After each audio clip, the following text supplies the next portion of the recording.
మహిళలకి అక్కడ రక్షణ కూడా లేకుండా మహిళలకు రక్షణ లేదు. పోలీసులు కూడా 118 మందికి గాయాలైనాయి.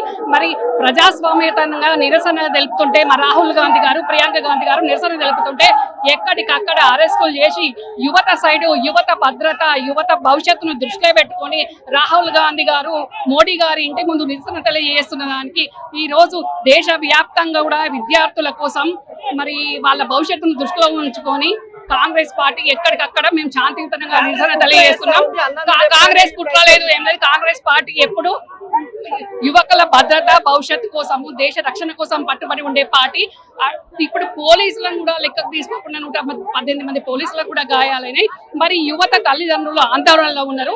ఇది గతంలో 3 సార్లు జరిగింది. 2021, 2024, 2026 3 సార్లు కూడా పరీక్షా పత్రాలు ఎట్లా లీక్ అవుతాయి. దీనికి బాధ్యులు ఎవరు? ధర్మేంద్ర ప్రధాన్ కాదా? నిన్న హోమ్ మినిస్టర్ కాదా దీనికి బాధ్యులు?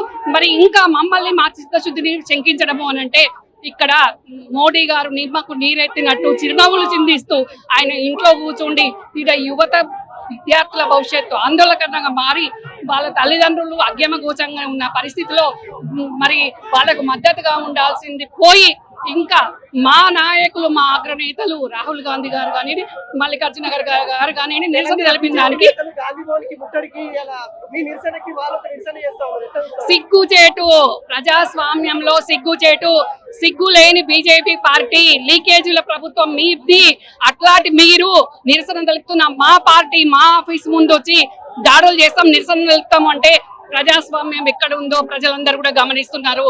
లీకేజీలు ఒక్కసారి కాదు, 2 సార్లు కాదు, 3 సార్లు లీకేజీలు చేసిన ప్రభుత్వం వెంటనే దిగిపోవాలి. సిగ్గుచేటు, సిగ్గుచేటు. మోడీ గారు డౌన్ డౌన్. ధర్మేంద్ర ప్రధాన్ రాజీనామా చేయాల్సింది.